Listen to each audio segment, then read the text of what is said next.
పంచతంత్రంలోని మంచి కథ విందామా?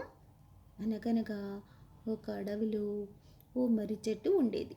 ఆ చెట్టుపై ఓ కాకి నివసించేది. ఆ చెట్టు త్వరలో కపిజం అనే ఓ కోజుపిట్ట కూడా నివసించేది.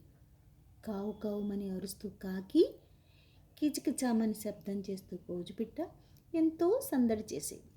అవి మంచి మిత్రులు. కౌజుపిట్ట ఊరంతా తిరిగి ఆ కబుర్లు కాకికి చెప్పేది. ఇలా ఉండగా ఓ రోజు పొద్దుపోయిన కపిజం ఇంటికి తిరిగి రాలేదు. కాకి కంగారు పడింది. చుట్టుపక్కల వెతికింది, కానీ ప్రయోజనం శూన్యం. 2-3 రోజులు అలా ఎదురు చూసింది, కానీ కౌజుపిట్ట జాడలేదు. తన మిత్రునికి ఏమైందోనని బాధపడింది కాకి. కొన్నాళ్లకు శీఘ్ర అనే ఓ కుందేలు వచ్చి ఆ చెట్టు తొర్రలో నివాసం ఏర్పరచుకుంది. కౌజుపిట్ట ఎటూ లేదు కదా అని కుందేలుకు అడ్డు చెప్పలేదు కాకి.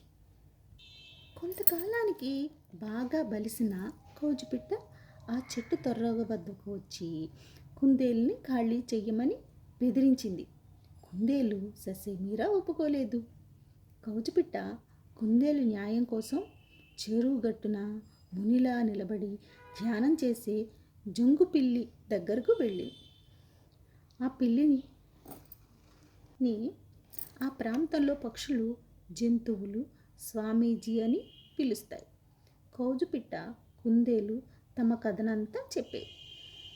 జంగుపిల్లి ఇలా అంది, నాకు బ్రహ్మజముడు, మీరిద్దరూ నా చెరో చెవి దగ్గరికి వచ్చి మీ కథ చెప్పండి, విన్నాక న్యాయం చెబుతా.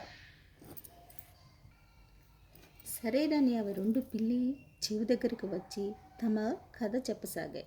క్షణకాలంలో పిల్లి కౌజుపిట్ట తలను నోటితో పట్టుకుని పుటుక్కున కొరికింది. కుందేలు కాళ్లను పట్టుకుని తన వశం చేసుకుని స్వాహా చేసింది.